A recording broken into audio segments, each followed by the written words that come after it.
Welcome, one and all, to a very special premiere edition of Recording in Progress live on Mr. Dapperton's channel. My name's Larry, and with me is Jimothy Jesus, and this is our little show called Recording in Progress, where we like to take the progress of life, slow it down into nice, digestible bites, so that we can all consume it and move forward and progress. How's it going, Jim? Pretty good. What is this show exactly? So, Recording in Progress is a brainchild I had because I went on your other live streaming joint a few times, had a good time, and I was like, Jim, argumentation ethics and ontological empiricism and things like that are great and all. But wouldn't you like to do a YouTube show about things that normal people are interested in?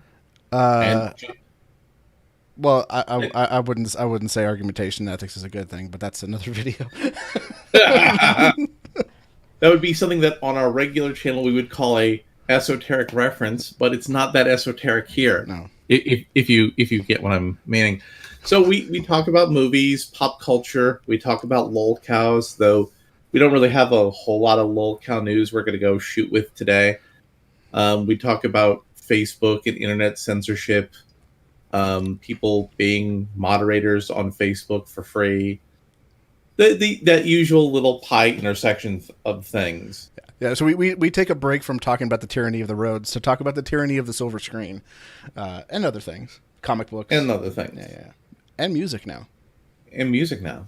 We have a pop cultural entertainment thing, and we like to bring content to help enrich everybody's life and help them appreciate these things more. Are we culturally enriching them? Is that what you're saying?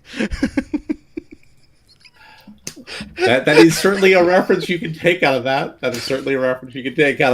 Okay. So Mr. Dapperton's a BFF of Mr. Jim. He's watched our show a few times, and he's decided to let us do some live streaming on his show to help get some new viewers. And we're very thankful for that. So, of course, he does have a PayPal thing to go put money into. So please put some money in the cup of our landlord, who's doing a good job of helping us out. Mm-hmm. And we're going to start off our show with a little bit of a dramatic reading of a memorable movie moment. I've seen things you people wouldn't believe. Attack ships on fire off the shoulder of Orion. I watched sea beams glitter in the dark near the Tannhauser Gate. All those moments will be lost in time, like tears in rain. Time to die. So for those of you who didn't catch the news, Hollywood legend Rutger Hauer passed away. Come on, what are you doing, Pate Bin? we had a brief moment there where my Pate Bin was not working properly. Blade Runner director Ridley Scott remembers gentle giant Rutger Hauer. This is a very experimental live streaming show. So we handle things, we make little inside jokes when we're having boomer moments in technical difficulties. And we'll get into a very boomer moment in this next piece, but for now, yes, we'll talk about Rutger. Blade Runner director Ridley Scott remembers gentle giant Rutger Hauer.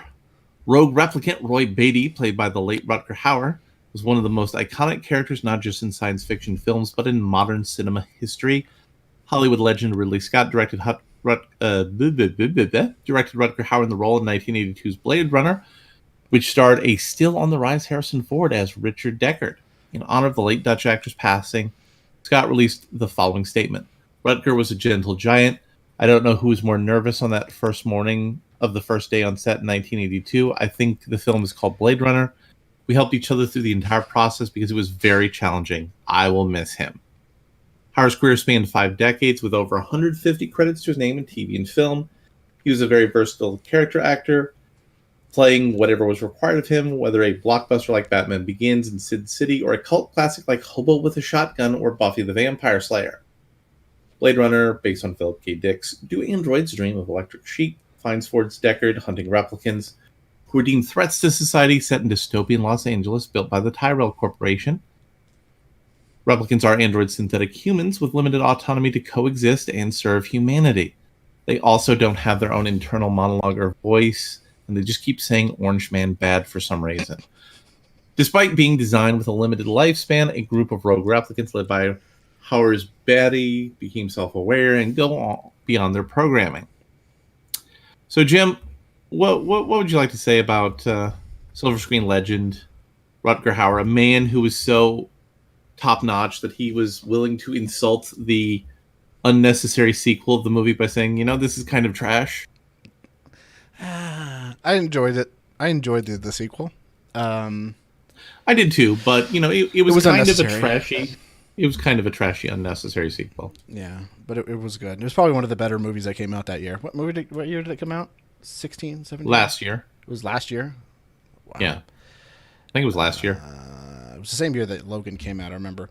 Yeah. On one hand, we already kind of saw him die in Batman Begins. Mm-hmm.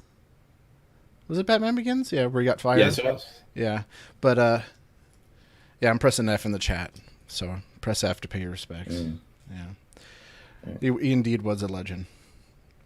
So we're going from one legend to another. Yeah. See, I was kind of a latecomer when it comes to Blade Runner. It wasn't. I want to say like 2015. A friend was like, "Hey, you have to watch Blade Runner." I was like, "Yeah, I'll get around to doing it." So and he just kept hounding me.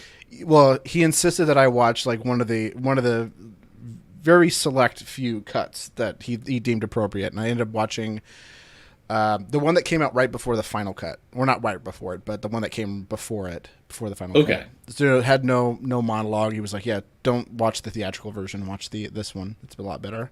And then I ended up watching the theatrical cut later, and I was like, "Yeah, Harrison Ford's narration was pretty bad." But he didn't want to do it, to be fair. Exactly. Yeah, it was it was studio interference, but yeah, it was a great movie. I don't know if it's particularly my kind of movie so much, which is kind of weird because we're going to get another movie that's sort of like that, but not quite. And I did like that one, so yeah. So, moving along to another legend, Doom 1, 2, and 3 are launching today on Switch, PS4, and Xbox One, but when Jim and I were talking about this story earlier, he said it doesn't really matter to him because it wasn't coming out on Mario Maker. Get off my lawn. Update, as expected, Bethesda confirmed the Switch version of Doom, Doom 2, and Doom 3 during the QuakeCon stream. That they also announced that all 3 games are coming to the PS4 and Xbox One, also known as the Xbone, with Doom and Doom 2 coming to iOS and Android platforms too. Doom and Doom 2 are $4.99, £3.99, and Doom 3 is $9.99, £7.99. Yeah, you can skip 3. I think 3 was more kind of like hey, look at all the things we can do with the GeForce 3, which I remember when that came out, that was a huge deal, and I bought a computer just for the GeForce 3. And then I saw the game, and I was like, this is a beautiful game, but it looks bad. And it was bad. So just get the first 2 games, $10, Doom and Doom 2. Those were great games. Where's my 6? Those were classics. And Doom is a classic Doom was a great game. Yeah. So we were talking a little bit about news from the UK. And do you remember that lady who came out with the chair to prevent manspreading? No, but I'm sure you're going to explain it to me. So there was a British lady in design college who got a grant for making an anti-man-spreading chair, which was designed to force a man to sit with their legs closed and to force a woman to sit with her legs open and have a brick in front of her crotch. Well, this being a thing, the good folks in the UK decided that they were going to try it out a little bit, and it made the local news. And news host tries feminist student's anti-manspreading chair, nearly gets his balls crushed. Wait a minute. Are you saying that there's a biological reason for for why men have their legs kind of sitting out, and why men and women cross their legs differently? Among many reasons. Also, sometimes depending on the cut of your clothing, your balls get hotter, and that becomes very uncomfortable. Mm-mm. British news host tried out a feminist student's anti-manspreading chair and found the experience to be rather painful.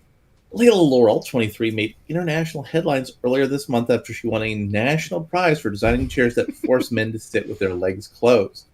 Note, these chairs, if you reverse them, allow a man to be forced to sit with his legs open.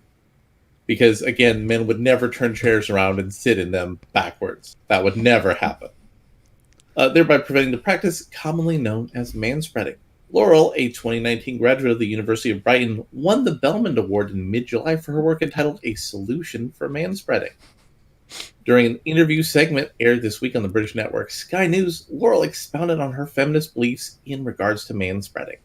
I think occasionally it's a microaggression. I've heard stories from women where it turns into something that's far more aggressive, Laurel added. So, Jim, is she talking about people just like rubbing their crotch while it's open to women on a train? I don't know. I'm watching the video now. Is she imagining porn? Apparently. This is a terrible green screen, by the way. Yes, it is. There's a myriad of problems around it, she said. At one point, Sky News male host took turns sitting in Laurel's anti-manspreading chair. Oh dear, my voice nearly raised by about an octave there, one host joked as he sat in the seat, and then suggested cutting away so he could adjust himself. I didn't want any more children anyway, he said. So, of course, manspreading is stupid. We all know this. This is not a real... The concept of manspreading is stupid. People actually sitting that way serves a purpose. Yes. Yeah. But to be clear. But yeah, this is not a effective use of people's time, but I just wanted to show that on a live television demonstration, people were made physically uncomfortable by their invention. That's perhaps a thing saying, hey, maybe this is a design flaw that I should fix in my product. I don't know. Maybe we're reading too much into this, Jim, using man logic and trying to man oppress her. Yeah, we're mansplaining now. Exactly, yeah. Exactly. We should just allow her to speak her truth about why it's important to crush people's balls. Yeah. Because her truth is more important than just physical comfort, just truth. So, while there are people like this who are trying to modify the culture through oppressing people physically, there's all these little things that happen, and it's not always straight obvious politics where people start to get taken care of and blocked by weirdos on the internet. So got a Twitter post here that's talking about a dude who got banned from r/food, and he liked to post pictures of food made with his dog in the picture, not literally cooking his dog, but as you see here, the first picture. Wow, that's racist. I can't believe you just insinuated that. Well, wait, we're going to get back to that in a minute. So here we have some delicious French toast waffles with strawberries and bananas, and there's his dog looking at it longingly. Bro. And if we go down here... Carbs, bro. Bro, carbs. It's too many carbs. Yeah. So if we go down here, we see the dog looking at various other food he cooked, and also here's the dog with a small child with the food he cooked. Now, I want you to take a look at that small child. Does that small child have a certain racial or ethnic appearance?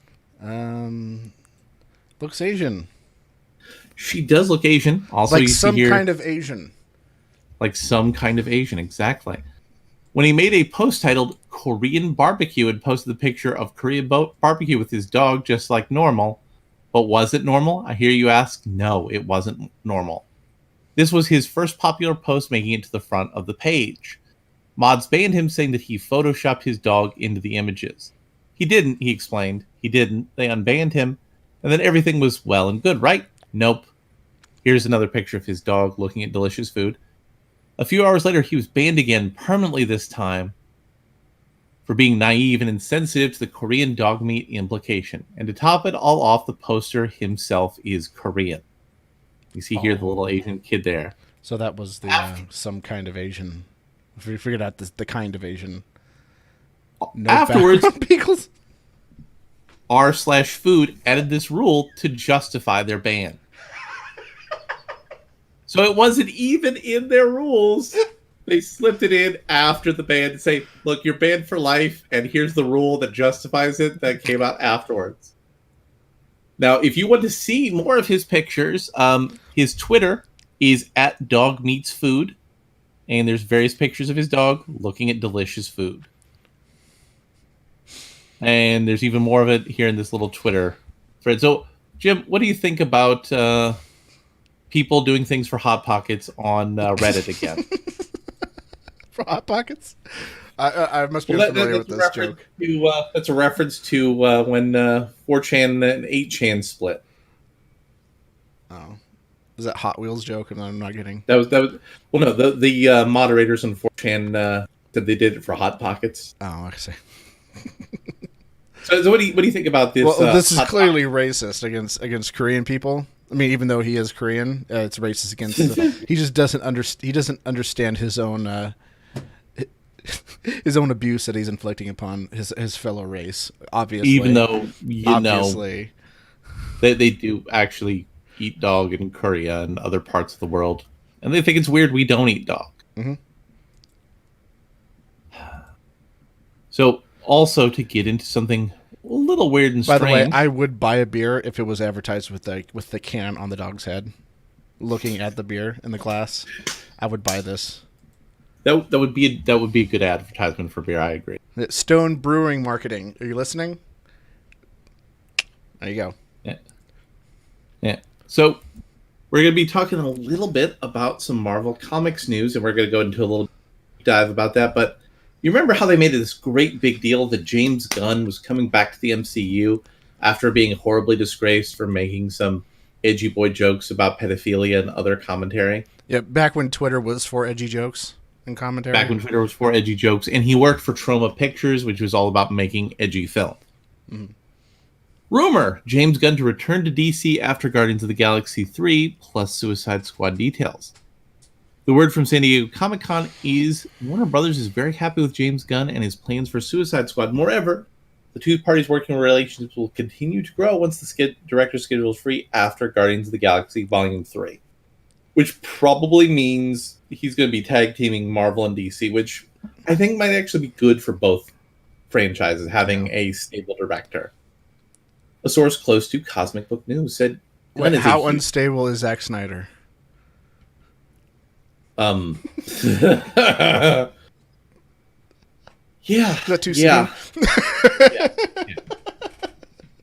A source very close to Cosmic Book News said Gunn is a huge DC fan, even more so than Marvel. That he has lots of ideas about what to do with DC characters and has some wild plans for DC after Guardians 3. Despite making his name with Marvel characters, Gunn's preference for DC is no surprise. Not long ago, he admitted to owning the entire John Ostrander Suicide Squad run. In his last big theatrical release, Brightburn was an inversion of the premise behind Superman, except it was his brother's movie, and he just said, hey, how about I give you the money to make this movie and use my name to help you sell it? And, I mean, he makes profit off that, obviously, but, it's not really his release, if we want to be super duper frank. James Gunn signed on to do a DC movie after he was briefly let go from Marvel by Disney last summer. Work started with writing the new Suicide Squad, but the feeling was that he would direct as well, which he is. His friend actor Michael Rooker was one of the first to publicly say James Gunn would pull double duty. Soon after he joined up with Warner Brothers for the Suicide Squad, Gunn was rehired to finish his trilogy at Marvel, and Kevin Feige revealed that they weren't looking for a replacement. If all goes well, he could end up working for both sides. So what do you think about the future of superhero movies with Mr. James Gunn? I'm just glad that Suicide Squad isn't going to suck finally. That's going to be nice. Can he reissue his own cut of the first one?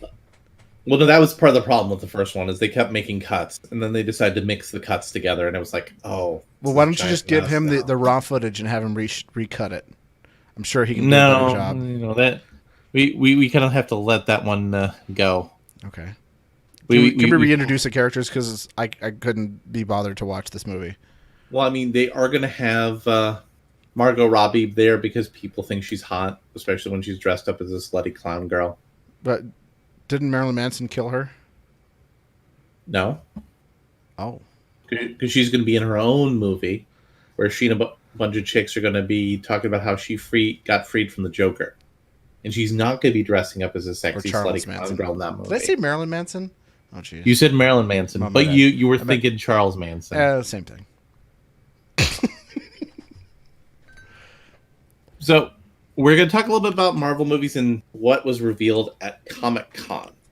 Now, there's a lot of things that are in Comic-Con. We're going to talk a little bit about some stories, but we're going to more or less use those stories as branching off points to talk about some of the broader stuff going on with the Marvel Cinematic Universe.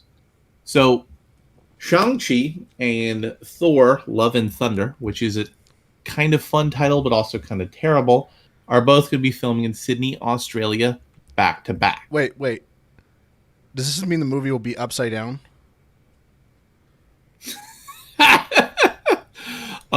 Maybe it means it'll be upside down. I mean, I think Thor: Love and Thunder is a little upside down as it stands. Okay. Marvel Studios is about to spend a lot of time down under, as it's been announced. They've been shooting Thor: Love and Thunder and Shang-Chi: The Legend of the Ten Rings in Australia. The movies are expected to shoot back-to-back at Fox Studio Lot, now owned by Disney. In Sydney, with Shang-Chi set to kick things off before Thor 4, the latter of which is expected to inject as much as 124 million, or Australia 178 million, into the local economy. So, of course, the big thing about Thor 4 is they're going with the Jane Foster run on Thor. So, Jim, I know this is completely alien to you. Yeah, explain it to me like I'm 5, because I am 5 when it comes to comics. So, they decided in Marvel that Thor wasn't selling well, even though he was connected to a movie series that also wasn't selling well. They wanted to shake up Thor. So the guy in charge at the time, Jason Aaron, decided that Thor was going to lose his hammer, which was not a new thing. There was going to be a new Thor, which wasn't a new thing. But they decided they were going to bring out Thor's girlfriend from the 60s and 70s, Jane Foster, and have her become the new Thor. But the problem is Jane had cancer. So Marvel has a unwritten, possibly written rule when it comes to cancer. If cancer is involved in a story, you can't use magic, you can't use superpowers, and you can't use super science to cure it. Like, Deadpool is a walking, talking pile of cancer. Deadpool's cancer has never really been cured. Why? Because they don't want to say, oh, well, in this magical fantasy world, cancer's not a problem. Because they feel that would be disrespectful to people who have cancer. So they wanted to focus on her struggle with cancer and having her be a cancer survivor to show that's what makes her worthy as a warrior and a hero. And do that, they had to make Thor not worthy. But they didn't tell anybody why Thor wasn't worthy for a couple of years, and they also rebooted comics continuity. Though the reboot actually has kind of gotten muddy and more confusing. So Thor was made unworthy because he realized the gods suck, and the rules and structures of the gods suck, and they reinforce harmful status quo into the reality. But Jane Foster as Thor was fine because she was reinforcing those stereotypes by making them all women. But that's what they decided narratively to do. And they also decided, because, again, they're making intelligent decisions, that Jane Foster is not Lady or Thordis, or like anybody else who had gotten the Hammer of Thor, that they actually had their own name. She herself was Thor. That Thor was no longer a name, it was a title, or a mantle. So Taika Waititi has decided he's going to base his movie around that. And a lot of people who remember a couple of years ago when this comic book run happened, they're like going, really? You really want to do that? Now, there's debate as to how well it actually sold, because what we believed back then was that there was hard and fast statistics about comic book sales. What we all have since learned is that comic book sales are a giant pile of lies. So let's say you're Marvel Comics, Jim, and let's say you want to sell 100,000 copies of a comic book. How do you do it? Tell them it's flying off the shelves and they should get it before they disappear. Wrong. Well, you just send 100,000 copies of your comic book to various comic book stores, and they have to pay for it. Oh, and if they don't, then they won't be able to sell Marvel comics. In part, but it's distributed through Diamond, and Diamond doesn't get no ship. It's like, oh, well, you have to pay for it. And if they accidentally send you somebody else's order, it's like, oh, you have to pay to ship their order to them. So we don't really know how well the Jane Foster run of Thor actually sold. Further complicating matters is there's a thing called sell-through. So that $100,000 that goes to shops of comic books, that's not what people buy. on a popular comic book, they maybe buy half of that. So like the Batman that's selling 150,000 out there, that's actually selling more like 75,000. And there are other things that make comic book sales more confusing. Like there are more libraries now, and libraries have been investing heavily in getting comic book sections. So we don't know if this was popular or not. Taxpayer money well spent, I guess. Exactly. Now, so Thor, Love, and Thunder is going to be based around that. They also said Valkyrie, who's now Queen of Asgard, as part of the ending of Avengers Endgame. And, spoiler. Well, no, this isn't a spoiler because the Russo brothers said at this point in time, if you haven't seen it, that's on you. Okay. We will, however, have a spoiler point in the show a little later. And we will give you time, especially if you're somebody who's downloaded this, to stop your car, hit pause, or whatever you need to do if you're driving, because there's going to be some spoilers, because the whole thing with Once Upon a Time in Hollywood, you can't really talk about it too much without... Yeah, but that's not going to be for a while, so don't worry. Not just yet. Exactly. We'll give you ample time. Exactly. Now, Shang-Chi was but original... I will say, I don't know, because Taika Waititi, in my opinion, has done no wrong yet. I really doubt that he's going to mess this up. Although he's got a really weird movie coming out in like November, I think, or October. Yeah, but you know what we do in the shadows. When I first saw that, I was like, "This looks retarded," and then I watched it after I saw Thor Ragnarok and how good it was. I was like, "Oh, I'll give this one a shot." Man, I was disappointed that I didn't watch that earlier. I love that movie. It's the only vampire movie that I've seen in a long time that was actually good. It's been a while. So Shang-Chi was originally just Bruce Lee.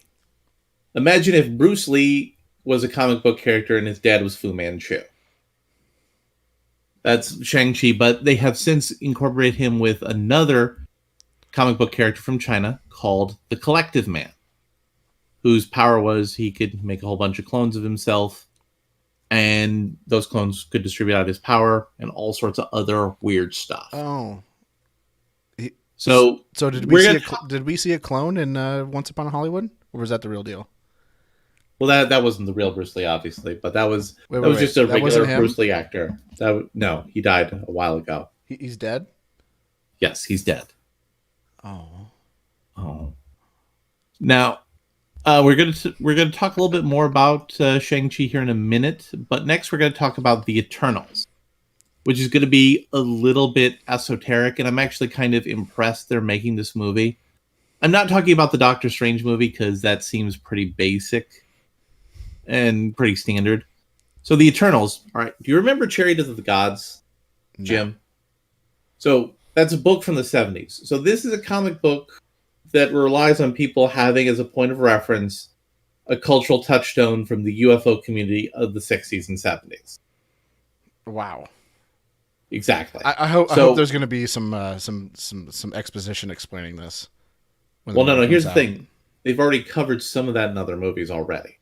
So there's a race of beings called the Celestials, and that place where they went to in Guardians of the Galaxy, and they also went to an Infinity War that's like nowhere. That's in the head of a Celestial, and they also reference the Celestials in Guardians of the Galaxy 2. They were an advanced race of aliens that just went around doing advanced genetic experiments on creatures because they could. And they basically made two races of beings. One, the Eternals, and the other, the Deviants here on Earth. I'm actually kind of impressed because we've not seen anything about the Deviants yet. And I don't know. Did you see footage from Pride? But on a more serious note, I don't think that they're actually going to... They're going to do something to make the Deviants thing not kick out immediately with that. But they have race and gender swapped multiple characters going into this Eternals movie. Now, like, for 90% of the people in the world, it's going to be like they're not even going to be aware of it. So they have Makari, who is a character that was based off of Mercury. It's now being played by a woman of color who's deaf. They have Ajax, who's based off of the Greek mythological figure Ajax, who's played by Salma Hayek for some reason. Yeah. We have Serendipity? Gilgamesh. No. And we have a Wow, you character that didn't was get that supposed reference. Okay, carry and we have a character that was based off of a small boy. That'll be played by a small girl. And we have some Asian dude playing a dude who's supposed to be Mesopotamian. on. Oh, yeah, there they So are. so there's a whole lot of race swapping this thing. So here's my question to you.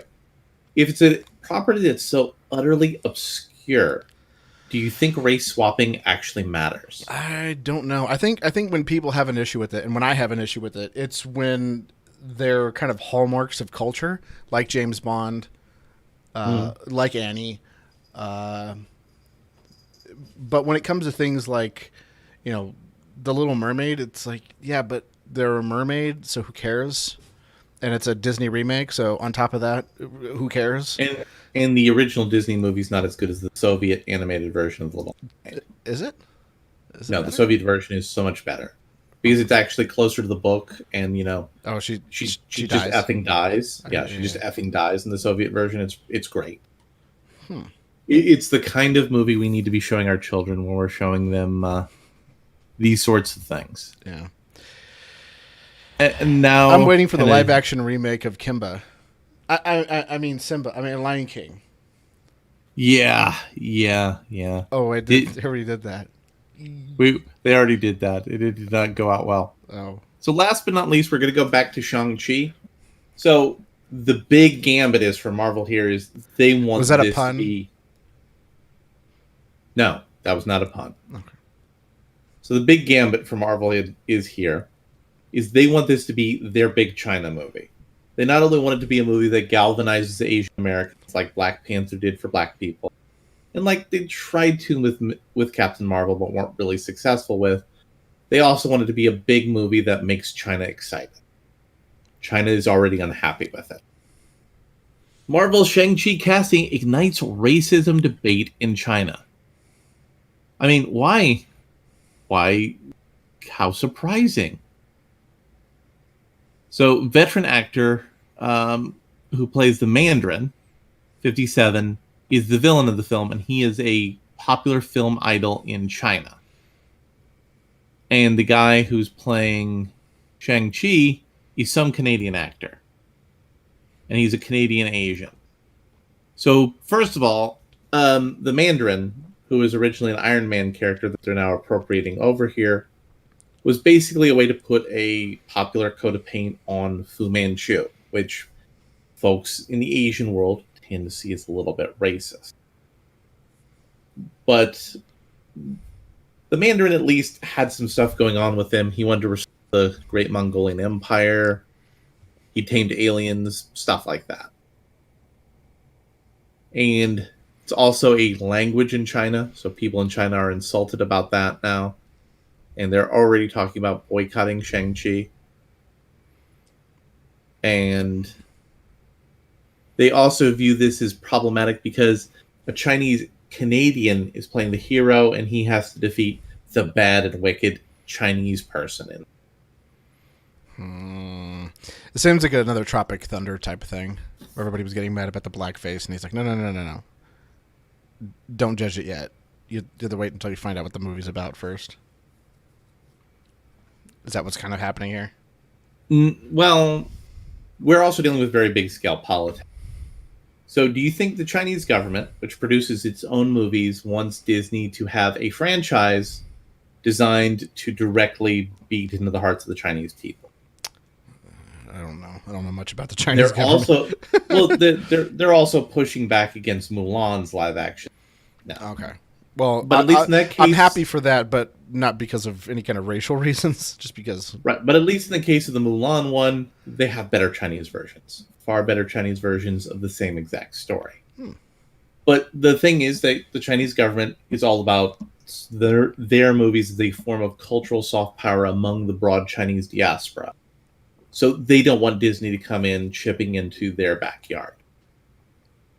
So, of course, there's all sorts of negative social media traffic going on in China. So, what do you think about the deep intricacies of international movie politics? I'm just wondering if they're going to try to make this movie for a Western audience. If China's not going to let any bit of it in, are they going to block it? Well, they could do all sorts of things short of blocking, because again, Disney Marvel movies are very popular in China. So it's kind of funny how you were talking about the Little Mermaid here. So it's almost like I was foreshadowing. Almost. I know, right?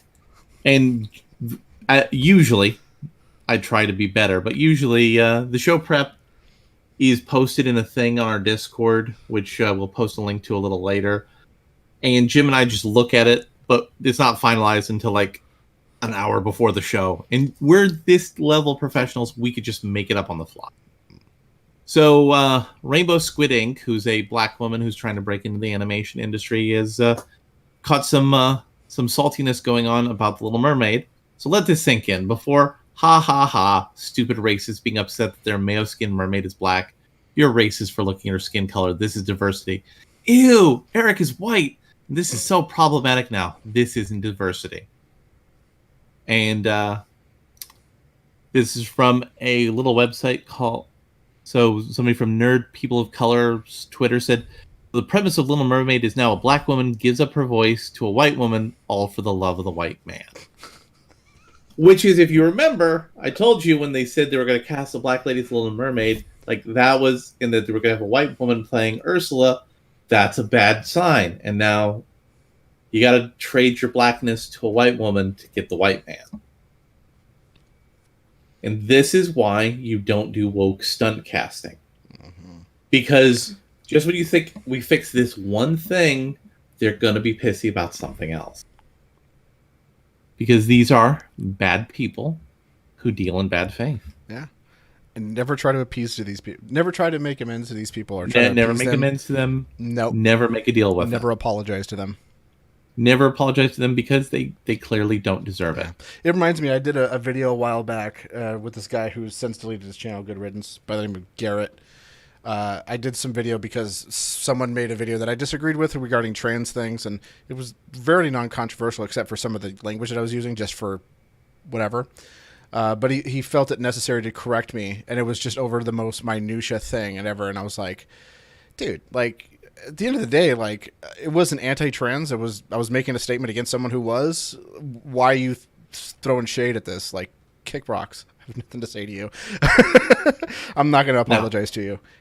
Now, since we've discovered all these people have problems with interracial dating now, which is, of course, we've been told is horrible racism, we're finding more people, especially older people, who are uncomfortably racist, like apparently Bette Midler. Mm. Bette Midler accused of racism over tweet about African-American Trump supporters. Actress Bette Midler has been slammed for a tweet calling African-American supporters of Trump black ground. The missive she sent out Wednesday morning includes a photo of a handful of African-American men in the background of a Trump re-election rally and asks how much they were paid to be there. Yeah, and I retweeted this asking, imagine being this person. Exactly. Seriously, imagine being this person. Look, they're African-American men in the shot. How much do they pay them to be there? Black round. Yeah. So let's talk a little bit about politics. I've actually worked in a prior life as a Republican political operative. I've also been in Republican volunteer organizations. I'm one of those libertarian Republican people. And Jim and I actually met through connections through the Free State movement. We're both mutual acquaintances of Ian Bernard, and I'm indirectly responsible for Ian Bernard. Well, he goes by Ian. He goes to Ian Freeman now. I was about to say, AKA Ian Freeman, because a lot of people are like, Ian who?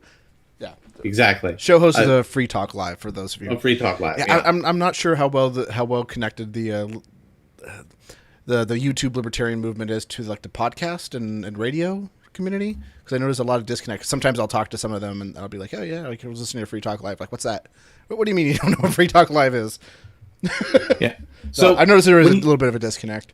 So if you run a Republican campaign and there's a group of minorities there, and the candidate has problems with the minorities, put those minority people close as possible to the candidate where there's going to be a picture. So if there were just random black people showing up at a Trump event, somebody was going to herd them all together so they would be in the background so people could see all these black supporters of Trump as Trump is applauding on the stage. These are the thoughts of people. What was that classic George Carlin thing about 100 being the average intelligence? Right. Imagine half. Yeah. So talk to your average person and realize how stupid they are, and then imagine that half of the world's population are even dumber than that. Yeah, and so this sort of thought is a thing about being stupid. Yeah. Twitter pundits immediately seize on Midler's tweet, calling it racist and really sick for suggesting that black Trump supporters couldn't make their own political opinions. She thinks black men can't think for themselves but are willing to be bribed. Bette Midler is saying this is all about the Benjamins for black men. She is the definition of a racist. Your statement is so condescending and racist. So what do you think? Is her statement racist or was she just stupid? Just stupid. I'm pretty sure there might be a tinge of that, like, oh, they don't know. Kind of that whole condescending thing about, like, oh, look at all these poor Southerners voting Republican. They're voting against their own best interests. It's like, fuck you. And what's great about that is even though I'm not Republican or Southern. Here's a fun thing. Historians have actually gone back. The Southern strategy was not actually that influential. Southerners were becoming more and more Republican going all the way back to World War I. They were delayed in the progress by a little thing you might have heard of called the Great Depression. And the Civil Rights Movement delayed it a little further. But it was a long-term, 100-year-plus trend. And what Dr. Oden said is also a good point, is they also race-swapped the Ancient One to appeal to Chinese sensibilities as well. Because the Ancient One was originally Tibetan, so they have a multicultural monastery in the middle of Tibet with all sorts of people of different races and cultures in magic. So we're going to talk a little bit about a little show called Star Trek Discovery, or colloquially known as STD. So I don't know how into Star Trek you are, so I'm going to give you all a little primer. So there are two companies that split apart. They were both once known as Viacom. One went to be called CBS, the other went to be called Paramount. Now Viacom owned Star Trek, but they decided, for some dumb reason, to split the rights of Star Trek into two companies. CBS retained the rights to classic Star Trek, and Paramount retained the rights to movie Star Trek. Calvin? But Paramount... Is it just Calvin or no? Just Calvin? I mean, just like the Calvin timeline? So, I mean, the movie timeline? We're setting up a little bit about that. Okay. About why that happened. Okay. So, the movies couldn't make new movies. They could make continuations of the movies, but they wanted to make brand new movies because reboots were popular. So they hired J.J. Abrams. They got a special licensing deal with CBS to make the Calvin timeline. Then CBS decided they wanted to launch a little thing known as CBS All Access, which is a streaming service, because, of course, every TV network needs its own streaming service that we need to all pay $5.99 for. And when we're complaining about $250 cable bills, it's now going to cost you $450 to get all the streaming services you need for your TV. And then they say, oh no, we're going to have a thing that's going to be $250 to cover all your streaming services. It's called cable again. But but Paramount and CBS are going to merge back together. And just as that happens, Star Trek Discovery cast talks about going beyond Voyager and canon in Season 3. Mysteriously, as these two corporate partners are merging back together, and so the ownership of Star Trek will be whole, we're not going to be doing weird things about weird separate timelines and stuff like that. Kind of strange. Following the Star Trek Universe panel at Comic-Con, cast from Star Trek Discovery portion and Star Trek Short Treks portion did a mini media tour at SDCC, taking time for a video sit-down with the Entertainment Weekly, Entertainment Tonight, and Los Angeles Times, like we did for the Picard show. We have rounded up the highlights of what they reveal about the new season. So also, Star Trek Discovery was accused of stealing most of its plot from a video game on Steam called Tardigrades. There's currently a lawsuit ongoing over that. And the person who created Star Trek Discovery pitched the idea, more or less, for the Picard series, It was registered with the Writers Guild of America, and they made it, and it's up in the air as to whether he's going to be a producing credit on that. But more on that in a moment. A future and a world never seen before, but finally beyond Voyager. The big event at the end of Season 2 finale was when the crew of the USS Discovery went through a wormhole into a far future. Show Sonequa Martin Green spoke to the LA Times about this opportunity for the show, which just began production on Season 3. The beauty of going into the future, boldly I might add, is that everything is new. Everything you'll see will be new. We were able to shoot in Iceland for the first time, for the first episode of the season, and you're going to see a world we've never seen before. We're not in Terracilium. We did not end there like we planned, so now we have to figure out where we are, who we are, and when we are. At this point, it's very entertaining to be able to build canon moment to moment. So a big problem with Star Trek Discovery is that it's terrible. They didn't understand. Is it terrible? They also didn't understand what canon was, so they put the show into the future so it can add to new canon. But in the prior arrangement between CBS and Paramount, nobody could add to the new canon because that would mean you'd have to renegotiate licenses with all of the license holders for the licensed merchandise. So they're now we're 1,000 years in the future, beyond normal Star Trek timeline, and they're going to be exhilarating because we get to build this new world. Where are we, and who are we now? Which, if you don't know, was a little plot point behind a little show you might have heard of called Andromeda, where Kevin Sorbo played basically Captain Kirk, waking up from cryogenic slumber on the Enterprise, shot through into the future after the Federation collapsed. So they're ripping off another Gene Roddenberry property to talk about this. So what do you think about the future of dishonest Star Trek on dishonest streaming services? Look, I don't care what they do, but I have something that if they do this, I'd be all for it. And it's really simple. And I don't know if they'll pick up on this. I know they're probably not listening, but I don't know, maybe on Dapperton's channel, they might give it a listen. But are you ready for this? Mm-hmm. How about they make a good show? And then they can do whatever they want, so long as it's good. Look, we can't have a good show because a good show won't allow us to get woke brownie points, Jim. But it needs to be good, or otherwise people won't watch it. Well, I mean, you also can make good shows and nobody will watch.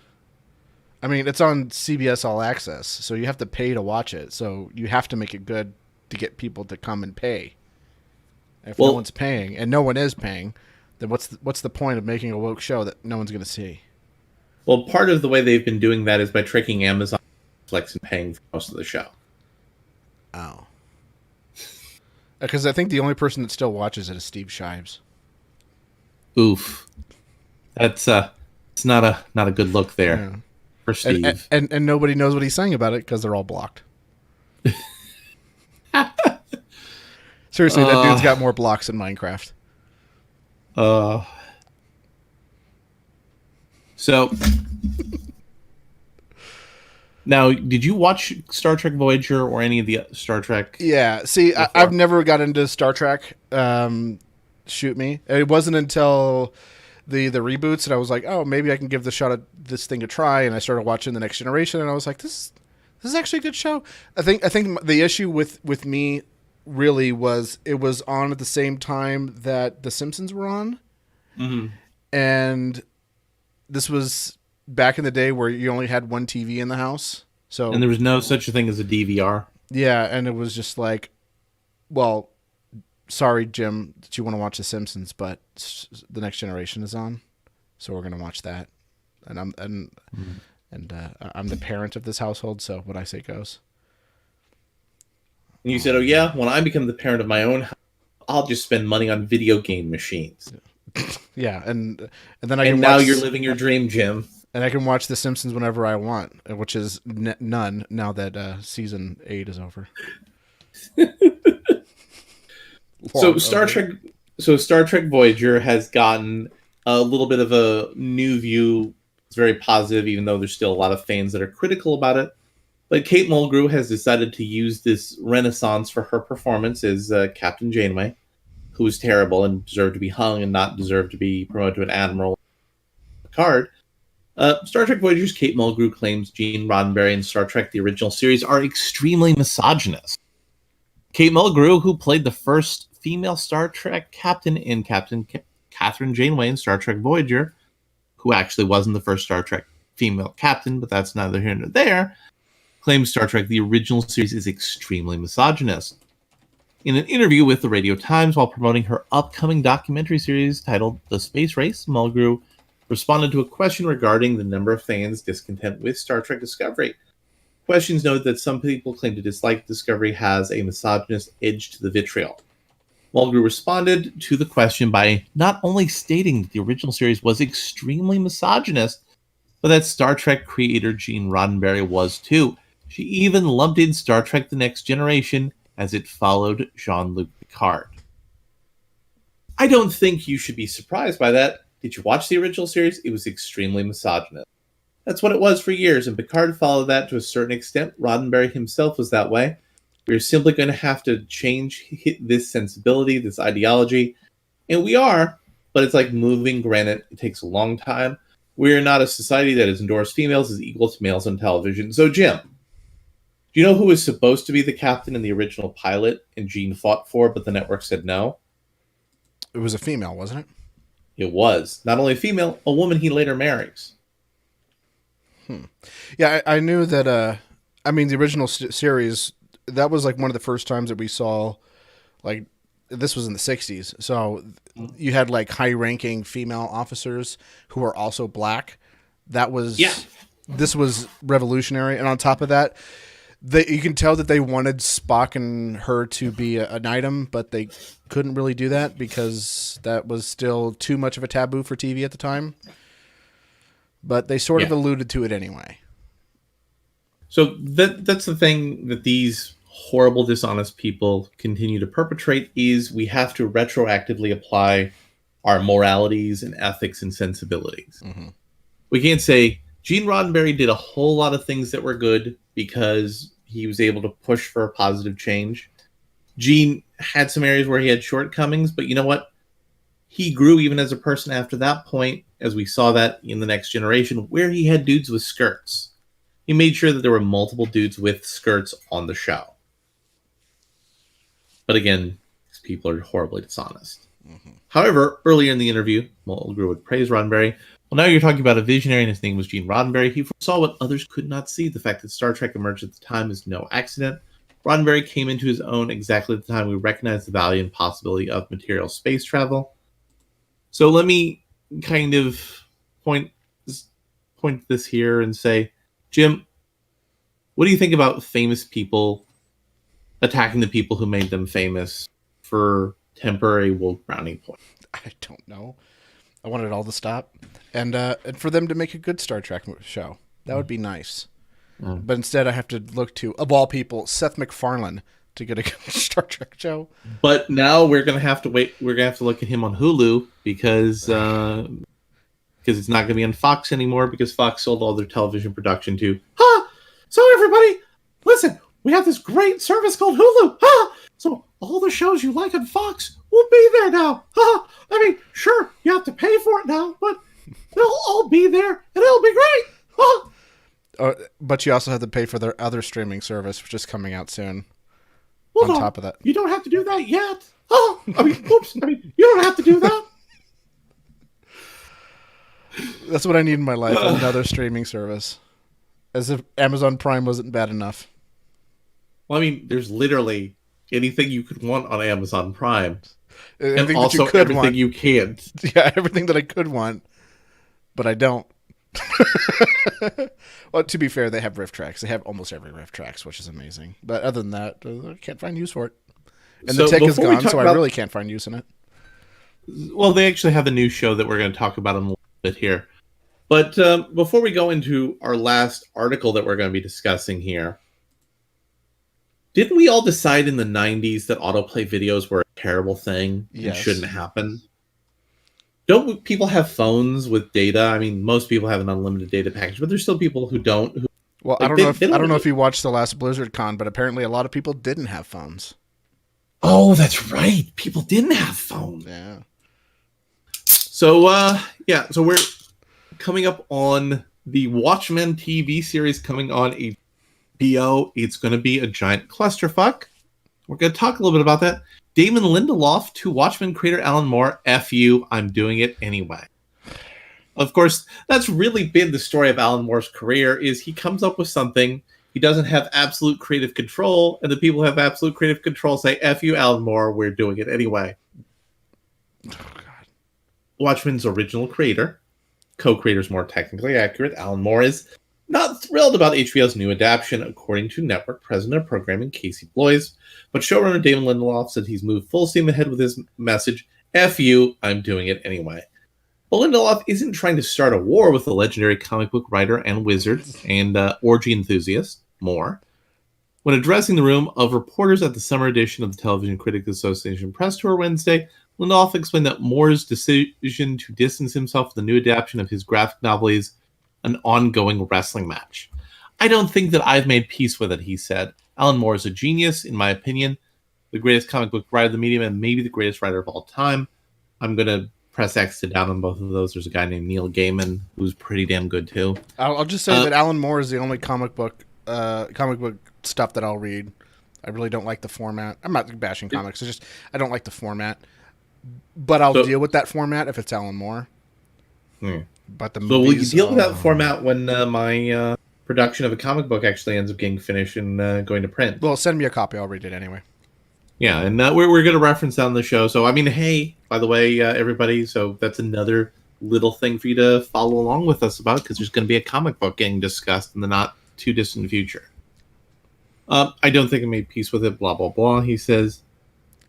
Despite Lindelof's personal overtures to explain what his new adaptation of graphic novel would be, Moore remains steadfast in his decision to separate himself from the project and won't consult on the series, a stance that he's taken for years on the material. Someone whose entire identity is based around a very complicated relationship with my dad, who I constantly need to prove myself to and never will. Alan Moore is now that starting to get Lindelof jokes. The wrestling match will continue.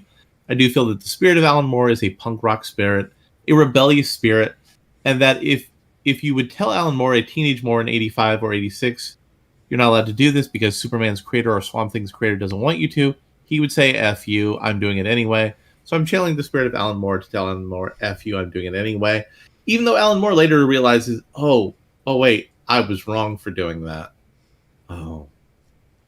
He then immediately followed up with, that's clickbait, guys. Clickbait.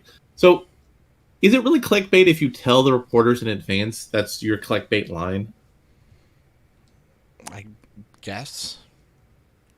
Doesn't that mean that they're not really reporters, they're just stenographers? Well, that's what journalism has become. It's either that or inserting unnecessary wokeness. Exactly. Yeah. Lindelof did promise, however, the original source material isn't being retconned or rewritten in his HBO version. We re-explore the past, but it's canon, he says. Everything that happened in those 12 issues could not be messed with.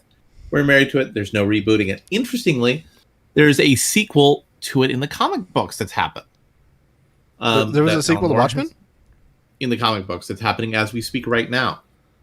Oh. And it actually takes the narrative direction that Alan Moore did when he realized that deconstruction of comic books is bad. So it features Dr. Manhattan, who's come to the regular DC Comics universe. He's made some changes to it, and he realizes, wait, I'm a bad person. Wait, everybody in my universe were terrible and bad people, and these people here that I've been screwing with are good. But he had to manipulate them and get into their business because he had a vision of Superman punching him in the face and then he ceased to exist. So he immediately wanted to find out what's up with him. So it's called Doomsday Clock. It's running late pretty consistently, so you're better off to wait for the trade at this point when the trade comes out. Yeah, I've not been a big fan of any of the film adaptations of Alan Moore's stuff. I don't have much hope for the TV show, but I will say I did like Watchmen. If you watch the 3.5 hour version that has the Black Freighter stuff in there and the newsstand kid and all the extra stuff, that was good. Yes, and I liked V for Vendetta until I read the comic book, and I was like, oh, they butchered that comic. They butchered that thing. Yes. Yeah, fuck that movie. And we'll be talking a little bit more about the V for Vendetta show when it comes on HBO, because I do intend to watch it. There's a show?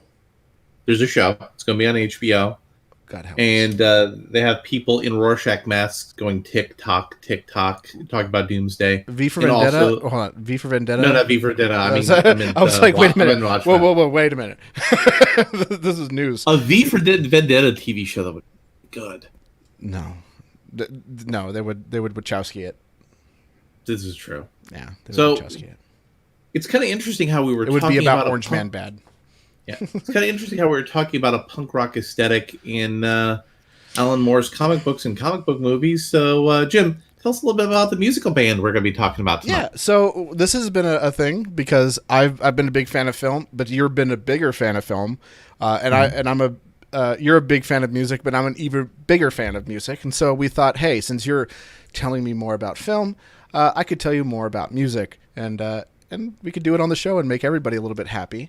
And so one of the albums that we're reviewing now, since we went to a really obscure, weird album last time, which was no, we did Run the Jewels, but the one before that was The Residents, which was bizarre for you and great. That was a really bizarre Residents album. Yeah, it was a more accessible stuff, but we'll get into the crazier stuff later. Well, no, we actually went one step beyond accessible. It was kind of weird because we talked about doing the accessible Residents album.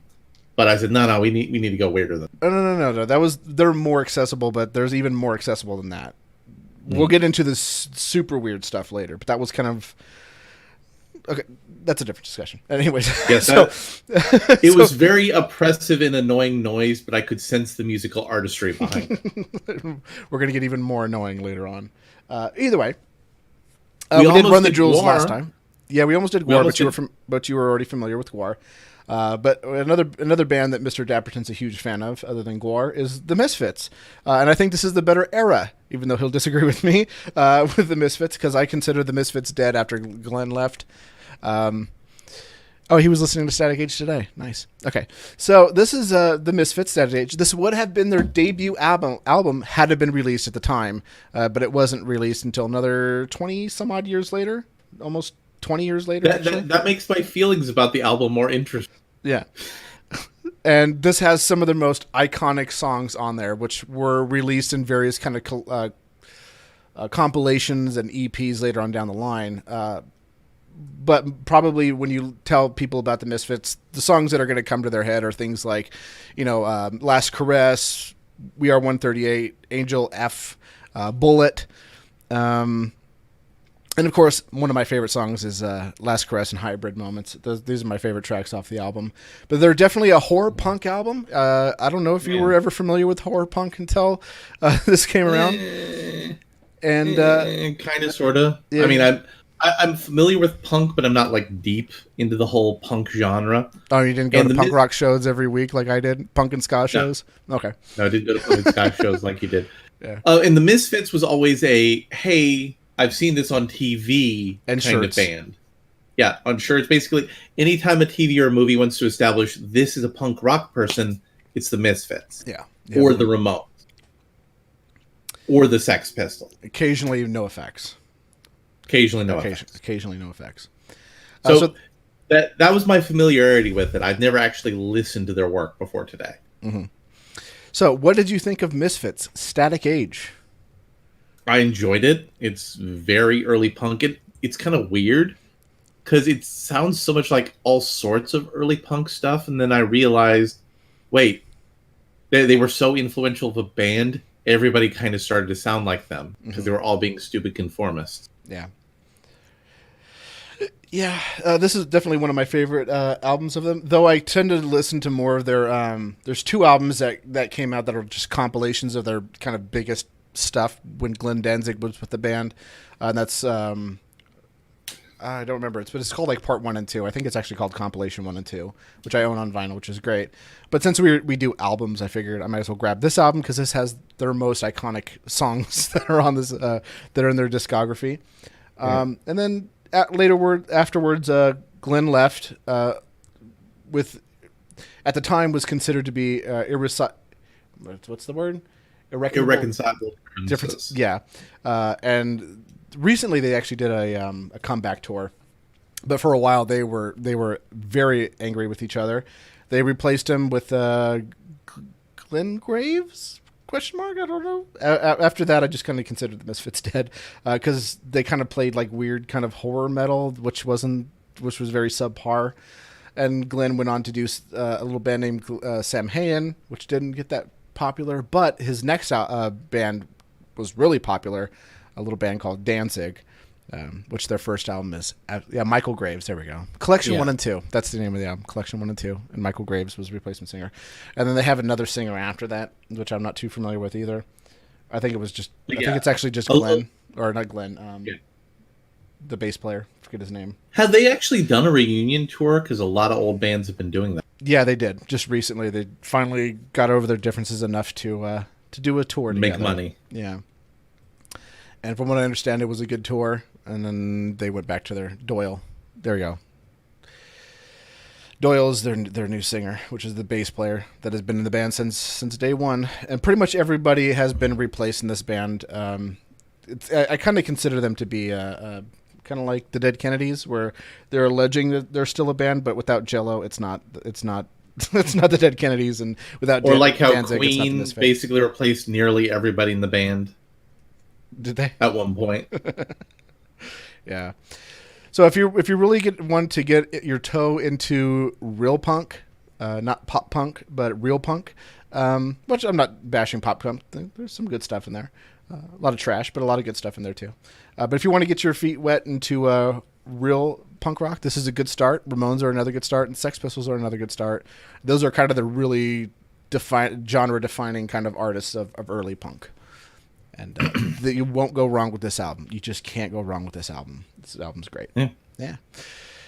So on to our movie review, I guess. Yeah. So we're going to start with Crawl, which I was not going to go see. You did not see. I did not see because as a Floridian watching the trailers for Crawl looked ridiculous. Oh, see. Jerry Only is the new singer. Okay, that's Jerry Only. Doyle is the guitarist. Okay. So Crawl's about a Category 5 hurricane coming into a town and a lady being trapped in a rotting, decaying, falling apart building with a giant alligator or two. Sort of. Okay, so mostly right. The house wasn't really dilapidated. Yeah. So it really wasn't dilapidated. I mean, it was becoming dilapidated because the hurricane was destroying the house as they were trying to move upwards towards the house to get to the roof. So she has like kind of a weird relationship with her father, who was like her swimming team coach or whatever, which is helpful in the movie, which we'll learn. And she goes down there because she can't get a hold of her father, who's played by Barry Pepper. Do you remember Barry Pepper? I do. Yeah, his career kind of died after a little film called Battlefield Earth. I don't know if you recall this film. A great Scientology film. Did we do a bad movie review of Battlefield Earth? No, we did one about another Scientology film called The Master, and another one called The Prophet. Which The Master is a great film. The Prophet, don't. It's not a great film. It's kind of like a look how these people allegedly ripped off Bob Minton. Allegedly ripped off Bob Minton. But anyways, so Crawl was a getting back into Crawl. Crawl stars a girl that I've never seen before. Maybe I have, and I don't recall her from anything. And Barry Pepper, and she goes down there and just tries to figure out what the heck is going on because he's not answering his phone. There's a Category 5 hurricane coming.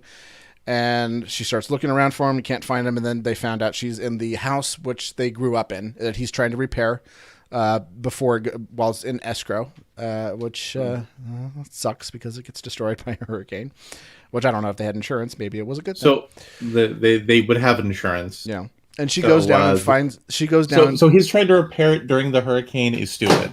Because you're going to be getting the FEMA check out of that. Now, of course, well, he's trying to fix up the house, but then the Category 5 hurricane has been announced, and he goes down there to try to board up the house, to board up all the windows and stuff.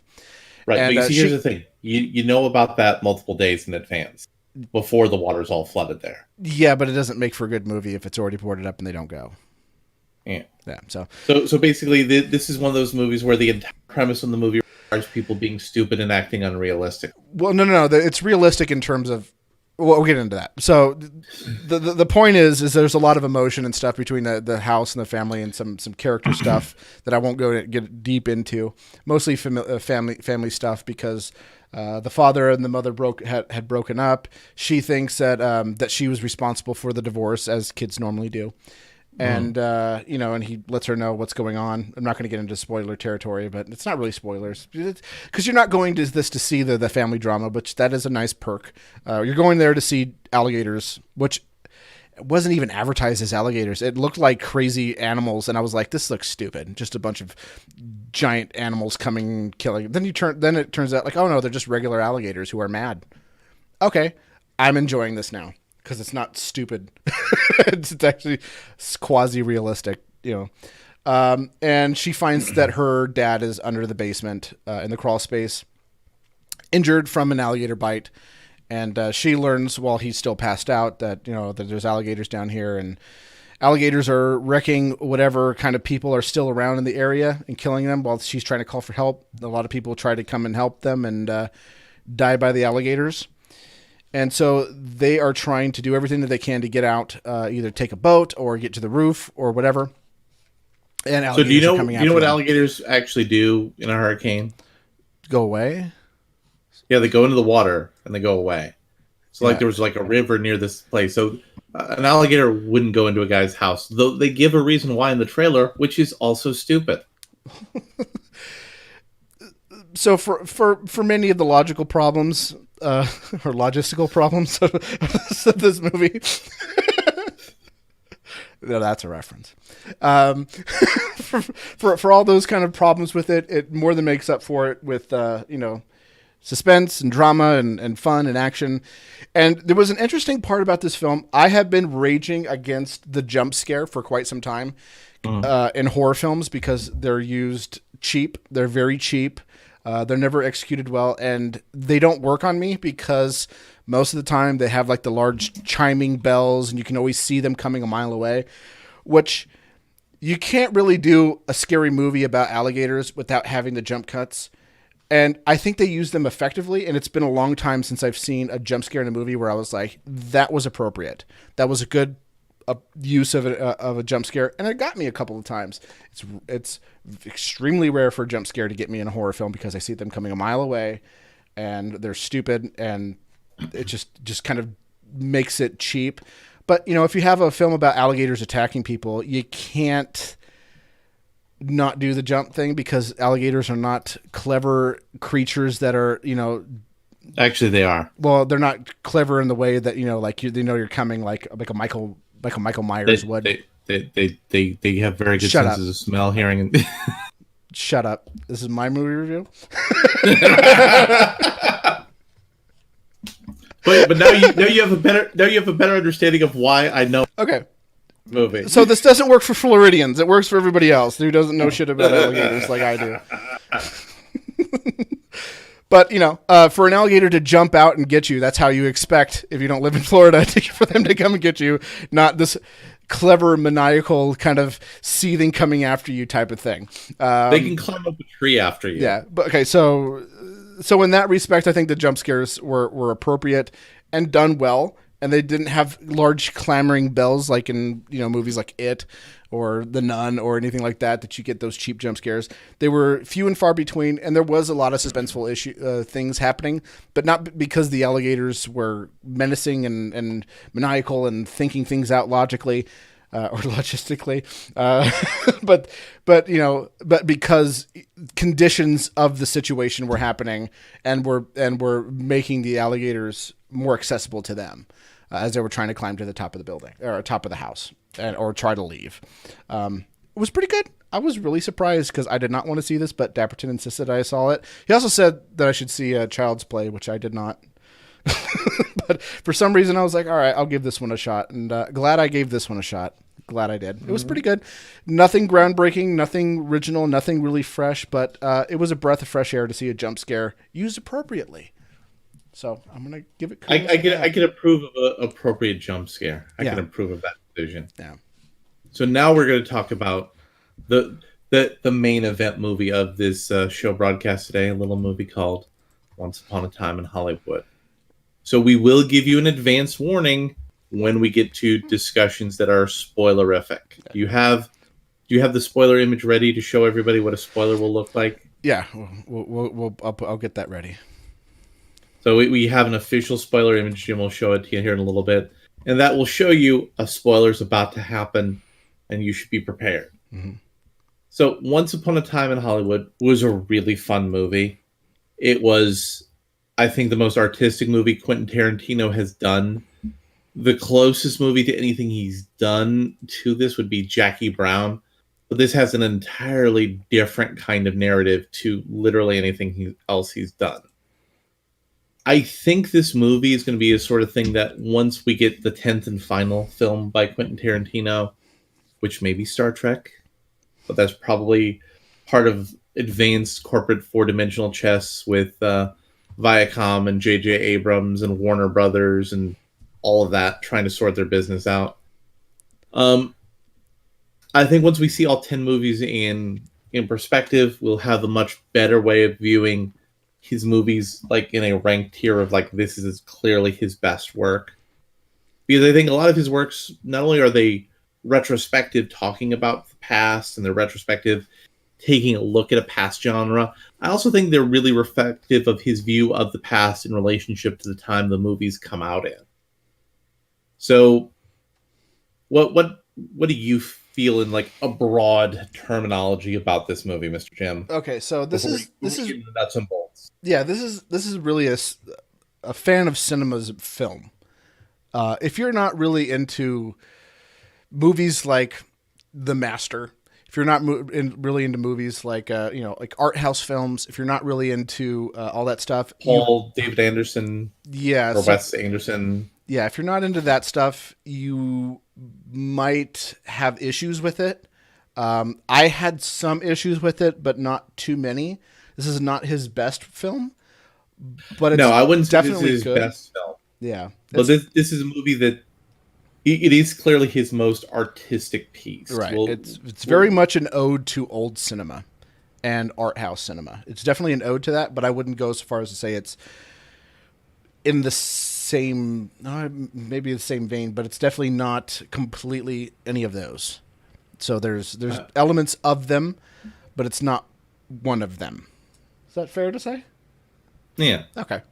I mean, I think, and probably this will change between now and whenever his 10th movie comes out, I think arguably Inglourious Basterds is his best movie. I mean, it's hard. It's hard to pick which one is the best movie. I think Inglourious Basterds is definitely in the discussion there. Obviously, Pulp Fiction and Reservoir Dogs are pretty great. Yeah, I don't have a list of how I'd rank them, but Django, Reservoir, and Pulp are the three for me that I love the most. Yeah. Yeah. So, one of the things I really like about this movie is how it used not only music, but radio and TV broadcasts. Mm-hmm.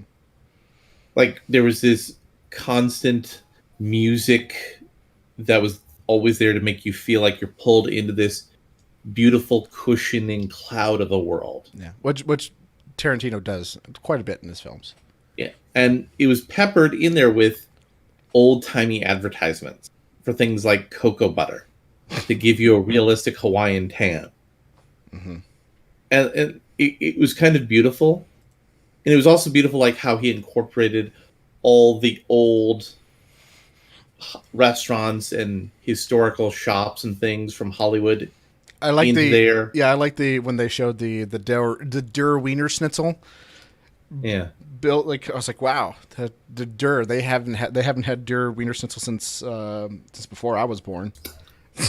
Yeah. It's always just been Wiener Schnitzel with a W. Yeah. So that was another element of this movie that was great, that just like it pulled you in. You were in a nice, comfy space. They, of course, had the classic late 60s, early 70s Pan Am planes in two sequences in the movie. Mm-hmm. Again, it was all designed to kind of suck you into everything. The old Playboy Mansion. The old Playboy Mansion, that was a great scene. And everybody was doing the 60s dancing where it looks like they're tussling. Yeah. Yeah. So, What else can we say before we have to talk about spoilers? Should we talk about a little film that came out last year? But before we do that, here's one thing to talk about. Why haven't Brad Pitt and Leonardo DiCaprio done movies together before? This is their first movie together. Is it? Oh, wow. I didn't realize that. They were great together. Yeah. They had a lot of great chemistry. Like a friendship chemistry. All sorts of like action comedy buddy movies with the two of those together.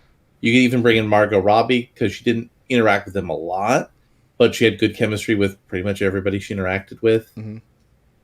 And we'll talk a little bit later about the controversy for get into the nitty gritty of the spoilers. So what was that you were about to say about a movie? So there was this movie that I've been trying to get everybody to go see, and to no avail because it bombed at the box office, which is unfortunate because it was probably the better film of last year. Actually, it was my favorite film of last year. A little movie called Bad Times at the El Royale, which was very Quentin Tarantino-esque.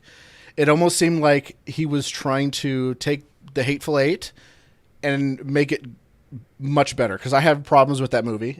I think it was a great movie. I know there's a lot of people that really hate that movie, but I think it took the general idea of that movie and improved it and made it much, much better.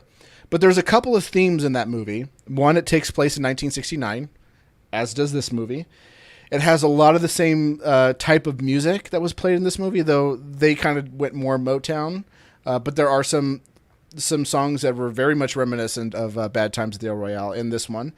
In fact, two particular songs, one by the Box Tops. I think it was the Box Tops. I don't recall. I remember hearing it going, that was from Bad Times at the El Royale too. And Hush by Deep Purple. Both songs were Hush by Deep Purple, though, if you're making a movie set in this time frame, you for most movies set in this time frame, you're going to want to play that song. Yeah. It's such a memorable song from 69/70. And it also deals with, both movies deal with, though one indirectly, with a person you may have heard of called Charles Manson. You mean the Scientologist? Yes. No. Scientology was too crazy for Charles Manson, so he quit. That's actually a quote from Charles Manson. I was into Scientology, but I had to quit because it was too crazy for me. So it dealt with those three things, and I think that Tarantino incorporated some of those things as a jab to say, "Screw you! Stop trying to take over my, my niche here." I do recommend going to see Bad Times at the El Royale, probably more than I would recommend people go see this. That's how much I really enjoyed that film, and I'm really upset that movie didn't happen. But I don't know. Jim and I are both actually considering seeing this movie again. Yeah, I'm 100% going to go see it again. I really did enjoy this movie. I think I enjoyed Bad Times at the El Royale a little bit more because I think that one had a much more clear vision of what it wanted to be, whereas this one was kind of more of an homage to older cinema.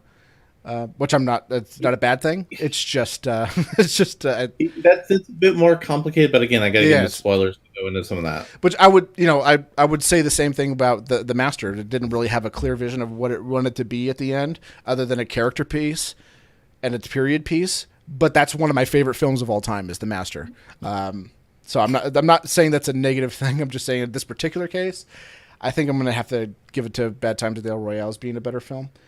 But these films had elements of each other, and I don't know if Tarantino was trying to make a jab at him as a reference for those who maybe kind of who were in the know. I don't know, but it kind of seems like there was some stuff in there that I was like, okay, you're just being mean right now. Don't be mean to that guy. That movie was great.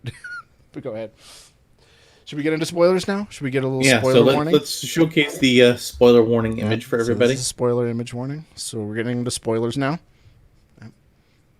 So we're going to talk a little bit while the spoilers image is loading and we're going through that. So Brad Pitt's character was actually loosely based off of an actual stuntman. That was pretty cool. He got in a fight with John Wayne, invented a lot of stuff that was notable for the stunt industry and special effects. He actually inspired the story of Cannonball Run, helped make it with the script with Burt Reynolds. He helped Burt write one of the scripts for Smokey and the Bandit, and he directed the movie. He actually directed movies.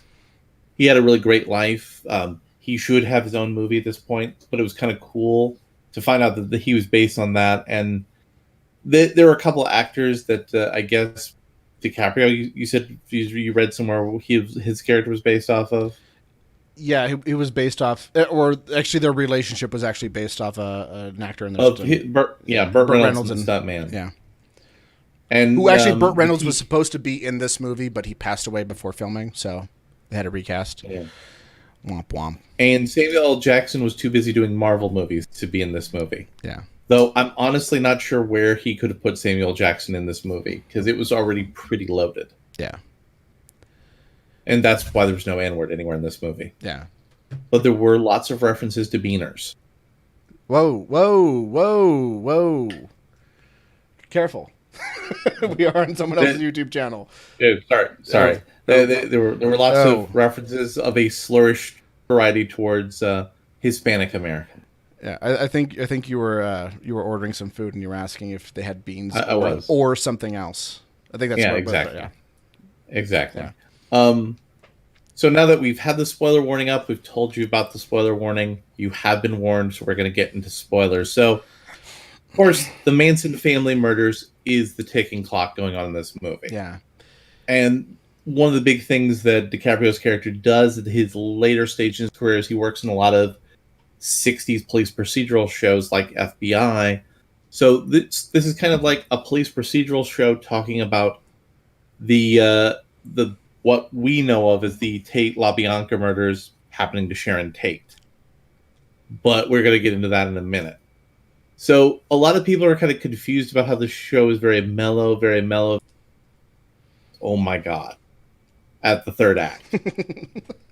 Basically, there are a lot of moments in Tarantino movies that have been very mellow, very chill. This movie had, like, for 2/3 of the movie, it was all mellow and chill moments. Yeah, it was getting... I wanted to say, like, leading into the third act and the second act were really a slow burn, and it was almost to the point where my brain was starting to go, all right, if something doesn't happen, we're going to be bored soon. But that never really quite happened. As soon as I thought that, it picked right back up. It got fun real quick. So DiCaprio's character played the star of a popular TV show called Bounty Law, which was based off of Wanted Dead or Alive, I think is what you said, loosely. Yes, this is a spoiler section. That's why there's a spoiler on a motor vehicle there. Yeah. So this is our official spoiler image. We use car spoilers to denote spoilers. Yeah. And Brad Pitt's not working as a stuntman anymore because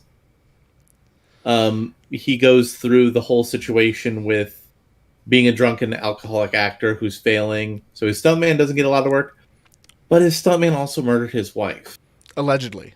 Allegedly. We don't really know. They do show a flashback of him being drunk with a harpoon gun. They're on a boat, and well, you know, drunk with a harpoon gun, things happen. Yeah.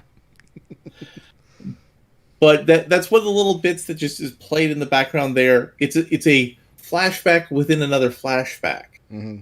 Because he's refused to work on a part because somebody is a friend of a friend from the Green Hornet. And that's where the scene from the trailer with the fight with Bruce Lee happens. And that is actually really interesting to me.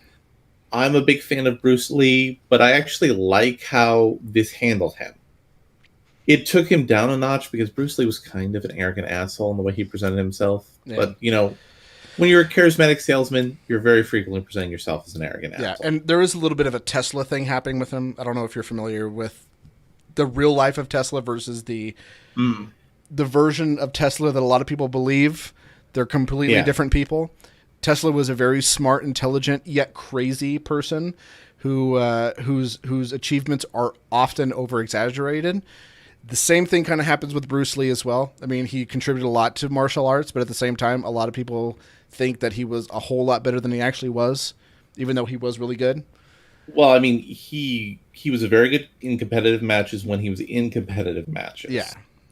And he drew a lot of negative attention early on from martial arts masters, and he basically went around to martial arts schools in the United States and basically said, these guys are jokes, these guys aren't jokes. So he had a lot of negative feedback with that. But they have a fight, and the point of the fight isn't them fighting. And the joke from the trailer, they actually cut some of the best stuff out of that joke, which actually I was kind of shocked. Well, I mean, the whole sequence was just leading up for one giant joke at the end. Yeah, which was pretty great, too. So it was the best out of 3. So the first one, Bruce Lee very quickly drops him on his ass. Something Bruce Lee did numerous times to people because he was just so quick. So the second time, this character who is a combat veteran threw Bruce Lee into somebody's car and caused a dent. He just chucked him into a dent. Just a dent. Pretty big dent. I think you saw his whole body imprinted on the side of the car. And this was the wife of the gaffer who didn't want him to work on the show, but was suckered into it because he's a combat veteran. Who then later comes with a fight going, what the heck? What happened to my car? Which was the punchline of the joke, which made the joke even better than it was in the trailer. Yeah. It was really good, really well put together. So there's 2 parallel beats, story-wise, of the ticking clock going on in the background. There's Sharon Tate just having her normal life. She shows up to Hollywood, goes to a party at the Playboy Mansion, because of course she does. Steve McQueen's there to explain everything to everybody about her relationship to Polanski and some of the other people that they didn't know. And also, Steve McQueen shows up later in the movie, which is pretty great, too. So just to let the new person showing up is Dapperton's letting us borrow his channel for a little bit to build up our following. So take a listen, and we'll talk about where you can watch the recap of this show later. So anyway, these 2 parallel stories go on, and they kind of have an interesting little intersection because DiCaprio's character hits rock bottom, does a whole bunch of exploitation movies in Italy, and has such a good time he marries the director's daughter. Which, is probably not a good idea. It's a marriage that's going to be destined for failure, which sets up the finale beautifully. Mm-hmm. A wife who's having a hangover, not having a hangover, having jet lag, and you and your best friend are drinking yourself stupid, and something horrible happens. Oh, and you find the LSD laced cigarette that you bought earlier that year. They're like, oh, hey, I'm going to like this. Oh, yeah. I think now's the time to smoke this. I mean, I'm already drunk, and I have a large pit bull that I'm walking around. Might as well get high, too. So, the Manson family is also a third... Hashtag adulting. Exactly. So, the Manson family is also a third little beat in this whole little set of timelines, but they're the ticking clock at the end. Yeah. And Brad Pitt's character flirts with one of the Manson girls and then goes to the movie ranch where actually Bounty Law was filmed. Mm-hmm. And meets the Manson family, and he says, oh, this is all kind of weird. This is all kind of weird and strange. Which is kind of interesting because that's what actually happened in real life, too. The set that, what was it? Few episodes of Bonanza and The Outlaw was filmed. Was the actual home of the Manson family, because I guess the guy who owned the ranch couldn't get anybody to come film there anymore, and so a bunch of hippies showed up on his land and said, "Hey, we'll be your seeing eye person and help you take care of this place."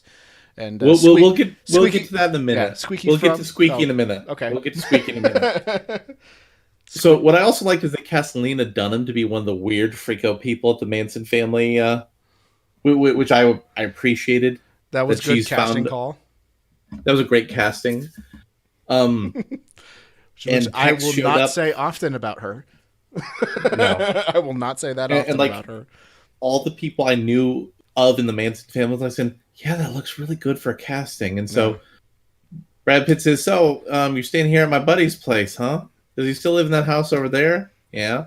How about I go see him? No, don't do that. And he's like, yeah, I'm going to do that. And he's a good dude who wants to help people and wants to do the right thing. Other than the point when he's doing the LSD cigarette later. But I mean, we'll get to that in a minute. Yeah. So he goes in encounters Squeaky from, who reveals that, the old man and I have sex so I can make him exhausted. Squeaky's getting squeaky with the old man.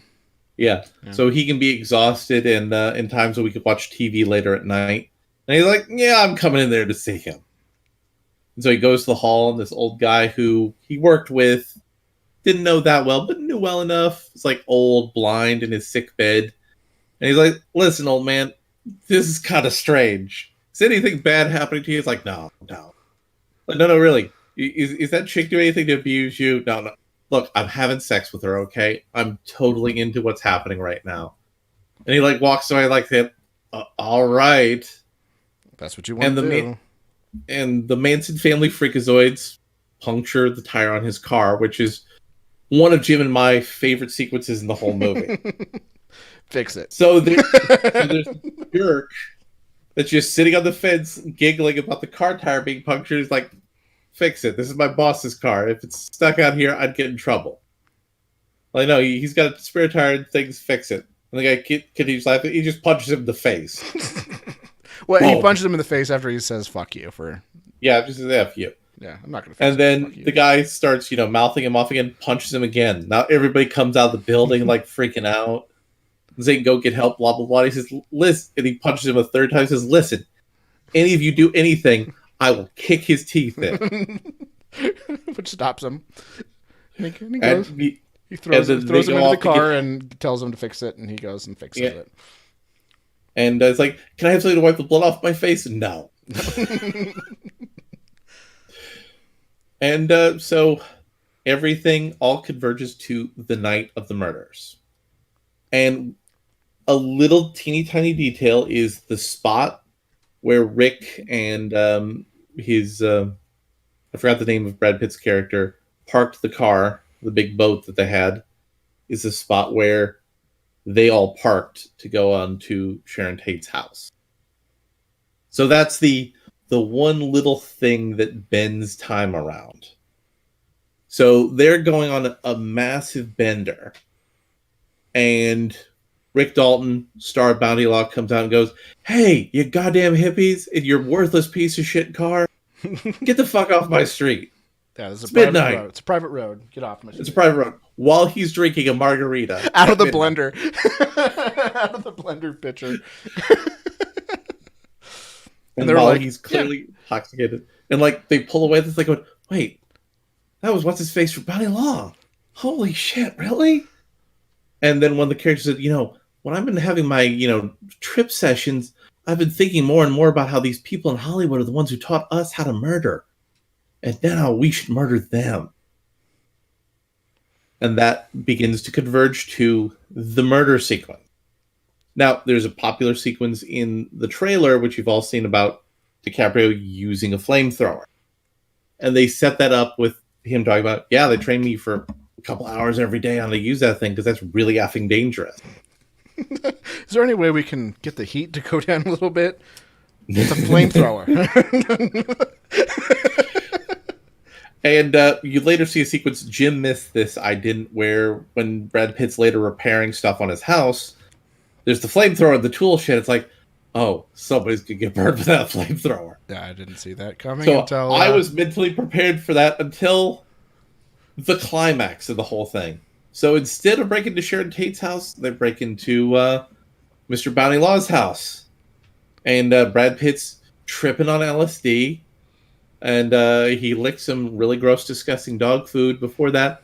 And they show up. Tex actually says his actual, one of the few reported lines that were reported that he said there. I'm the devil, and I'm here to do devil business. And Brad Pitt proceeds to beat the crap out of him and have his dog bite the crap out of him. And then he beats the heck out of one of the girls. Now, the fourth girl, she ran off with the car. Yeah, she was like, this is dumb. I left my knife in the car. Can I go get it? And then he goes like, yeah, here's the keys. And she's like, oh, yeah, thanks. Bye.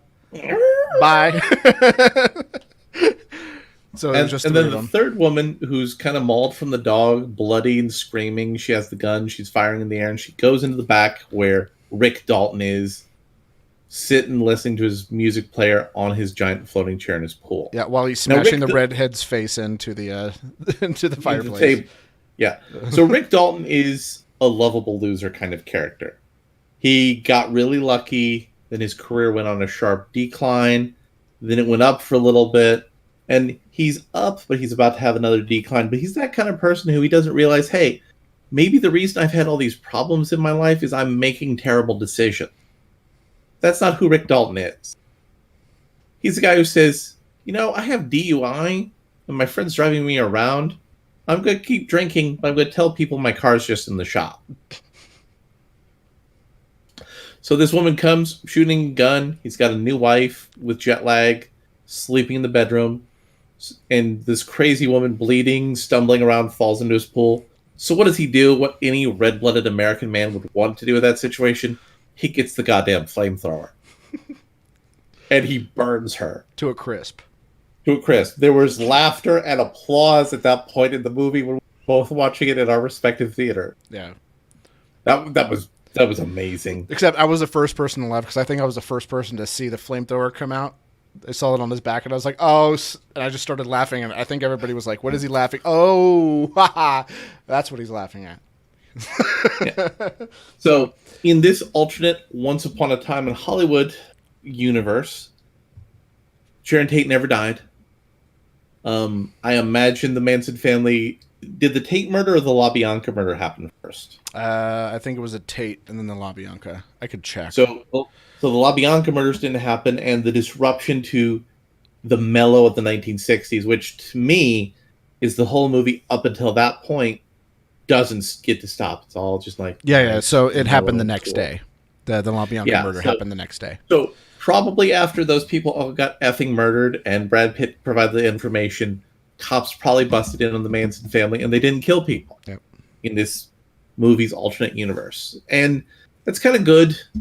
I mean, I don't think it would have been a good movie if Brad Pitt and DiCaprio saved Sharon Tate from being brutally tortured and murdered. They kind of did, but in a way that's more appropriate. In a way that's more appropriate. Yeah. And a lot of people said that, Roman Polanski was kind of mad that it wasn't done appropriately. Like, no. Now that we've seen this movie, I don't think he would be mad about that. Yeah, by the way, who cares what he thinks? He's a pedophile. Yeah, he's a horrible creeper. Yeah. And the movie ends with a Rick great Dalton, filmmaker, though, but a terrible filmmaker. And this movie ends with Rick Dalton being invited up to Sharon Tate's house to have drinks while his wife is cuddling up with a pit bull after, horrible people came into her home in her first day in her new country to try to murder her. Yeah. This is why Rick Dalton's soon going to lose half of all his stuff in a divorce. I mean, am I wrong, Jim? Yeah. Like you have crazy people coming to murder you. We're done. So this kind of begs the question of the would you kill baby Hitler kind of question, because there was the Sharon Tate and LaBianca murders were culturally significant because it brought upon like a very huge cultural shift that happened.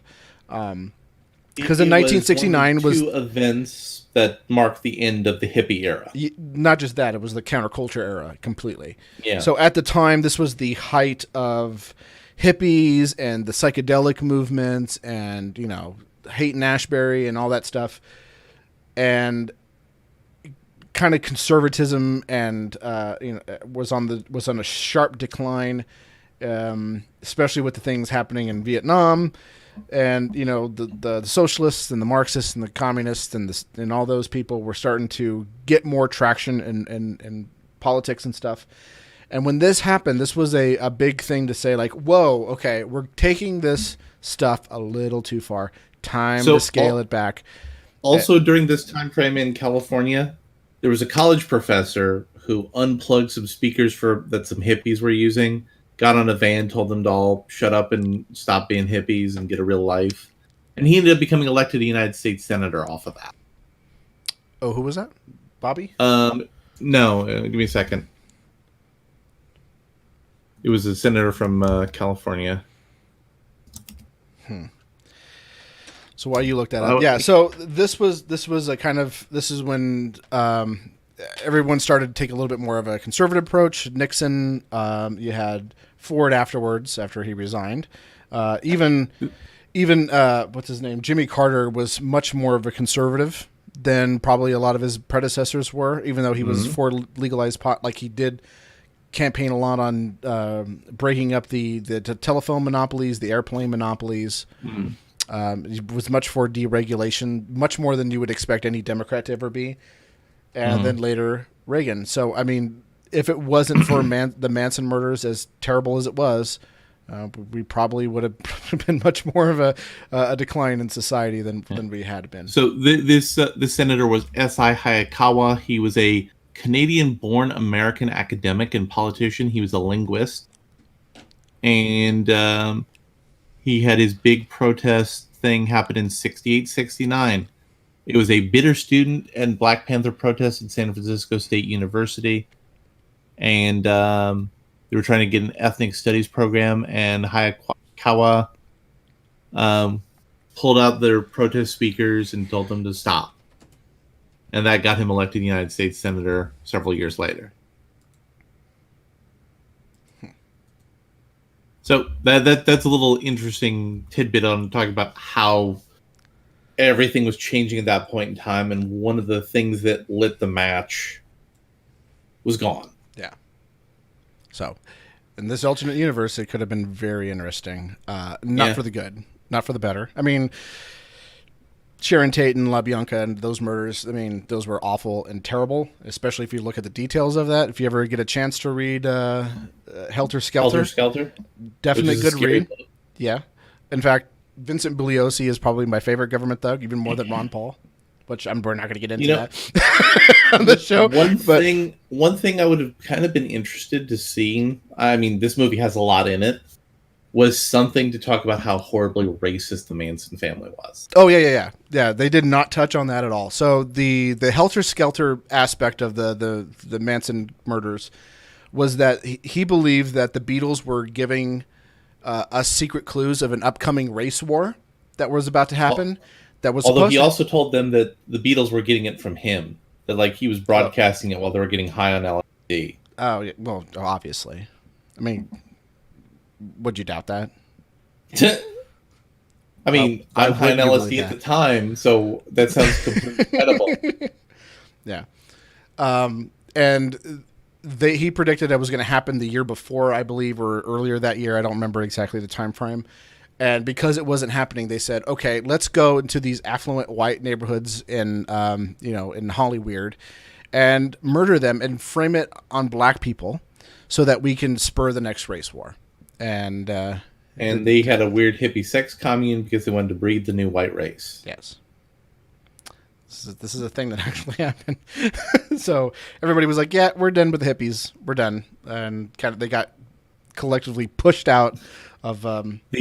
The other thing was the Rolling Stones had a concert, and they hired the Hells Angels to work security.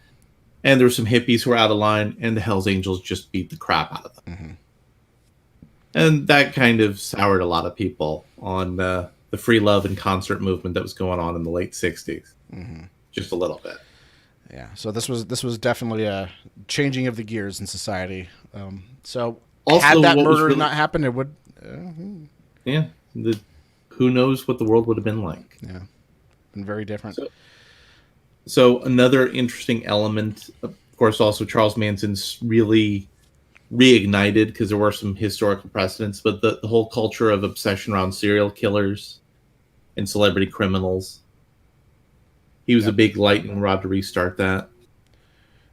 Yeah, and that's how we got the Ted Bundys and the John Wayne Gacy's. Yeah. Yep. Now, there were some other things that I didn't mention. There was a pilot show that he shot within the movie that was just great character building. And there was this little girl who was a method actor who told him, this is the best acting I've ever seen, when he was playing a scumbag who just threw her to the ground and insulted her rich, posh East Coast brother and saying, hey, you better pay money or I'm going to murder this little girl right here. Was there any spoilers ever on Stagecoaches? Because that probably would have been much more of an appropriate picture for this. That probably would have been better. Too bad. Another thing I loved in this movie from its character development was how they just had an entire scene where Pitt and DiCaprio were just watching DiCaprio's TV show. They are super interesting. Serial killers are and they were super just interesting. they are like Pitt and DiCaprio were just BSing like we're doing right now, watching themselves on TV. I thought that was pretty cool, also. And this movie is a example of very good subversion of expectations. Like, I walked into this movie thinking Sharon Tate was going to die again. I didn't know how Tarantino was going to handle that, but my expectation was she was going to get brutally murdered. Yep. So the subversion is, no, her asshole neighbor is the one they tried to murder, but Brad Pitt beats the living shit out of these people. Yeah. Into a bloody pulp and a crisp. Into a bloody pulp and a crisp. Yeah, yeah. Two bloody pulps and a crisp. A burnt bloody pulp crisp. Like, we didn't really we had a certain expectations from the promotional materials that it would be more of a typical Tarantino movie. Yeah, we did not get that. But like, once we watched this, it's like we had absolutely no expectation for what was going to go on with the main two characters. They were just going through their life. Yeah. And it was pretty enjoyable to watch. Yep. I thoroughly enjoyed this movie. I didn't think it was as good as Bad Times at the El Royale. I think he did Quentin Tarantino better than Quentin Tarantino in terms of The Hateful Eight. But this was really good. I'm really, really happy with this movie. And I think there was a couple digs that was taken at who was the director of that? Who also directed Daredevil, the Daredevil show on Netflix? Just a second. Yeah. Drew Goddard. There we go. Yeah. Yeah. Beat you to it. My brain worked faster than Google. So yeah, but all things considered, this was a great film. Definitely good for his ninth. I'm just hoping that 10 will blow this one out of the water. I'm hoping. So what do you think his 10th movie should be? 10th movie would be interesting, but it probably won't happen. Would be interesting to have that world set in, okay, the hippie revolution never died. Let's kill all the hippies. Let's kill the rest of the hippies. So my idea is I think his 10th movie should be like Endgame and Infinity War. It should be the convergence of all of his stories, including the stories that he doesn't count in his list of 10. Because like he wrote True Romance, and which has Natural Born Killers, asterisk. Yeah, so there needs to be a convergence of all of those plot points and elements and themes. And it needs to be something to kind of be his commentary on the state of film today, like his last shot at the whole thing. That's why I kind of thought his doing a Star Trek movie would be interesting, because having him doing a conventional blockbuster with his being very critical of blockbuster movie culture, I think would be really a fascinating movie. Yeah. But another positive aspect to this one is this isn't a completely original film, which we're not getting a lot of. Yeah. But we're getting enough. There are a lot of stuff, but people just don't go see them. People didn't go see. People didn't go. I don't think people are seeing Crawl. People aren't going. No. People aren't seeing Bad Times at the El Royale. But there's a lot of great, new, interesting ideas that are happening. Even if they don't work out, there's a lot of good stuff out there. And every so often we get Jumanji. Jumanji. I mean, that's a remake of an old film, but not really. It's taking it to a very interesting and different and new and fresh direction, which I like. Though the sequel is just rehashing that, but in an interesting way as well. I mean, even when they're redoing stuff, they're taking it into a different and interesting place too. So. Yeah. So it's not all Spider-Man. It's not all Infinity Wars. It's not all Twilight and 50 Shades of Grey and all that stuff. It's Frozen. Ralph breaks the internet. So depressed again. So next week we'll have another one of these shows here, and hopefully more people show up now that they know that Dapperton has a weekly live stream content going on, and we do enough of these. Hopefully you come over to our main channel, which is Recording in Progress, where you're going to archive this broadcast on the main channel, Jim. Yep. So let me post that in the doobly-doo. So definitely come over and subscribe there. We have further e-begging we will be doing later, because we want to actually make enough money to reimburse ourselves for some of our expenses because I've been buying a lot of comic books, and I would like to be able to have the show pay for that. Yeah. Or at the very least, make enough money from the show that I can make the IRS pay for my buying comic books. Yeah. So help us defeat the IRS. Help us defeat the IRS. Exactly. Also, as I mentioned, I'm doing a little comic book project. I have, at the moment, a Facebook fan page. Post that in there, too. Where I talk about all sorts of stuff related to that. So go there. If you're interested in finding out more about that, I'll be posting up more articles and content about that. I also advertise this broadcast on there, so some people are going to be being exposed to not only us, but Dapperton as well because of that. So check that all out. Don't pay taxes. If you're not going to pay how taxes, well that worked out for Nicolas Cage and Wesley Snipes and Willie Nelson. Yeah, so if you're not going to... That's a good qualifier to end on that. If you don't pay taxes, but stay safe too. Because you're going to need to do both. So I hope you all enjoyed what we had for you here today. I enjoyed coming here.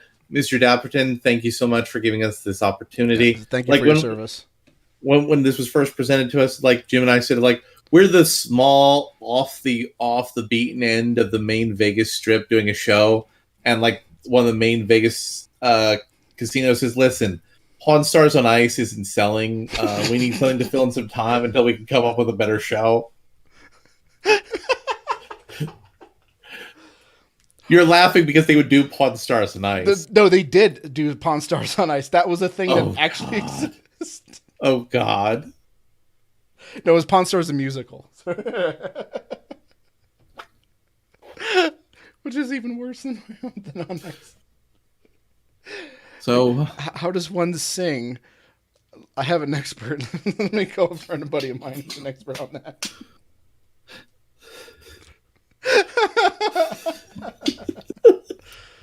Oh, God. So, it's time for... Every day we stray further from God.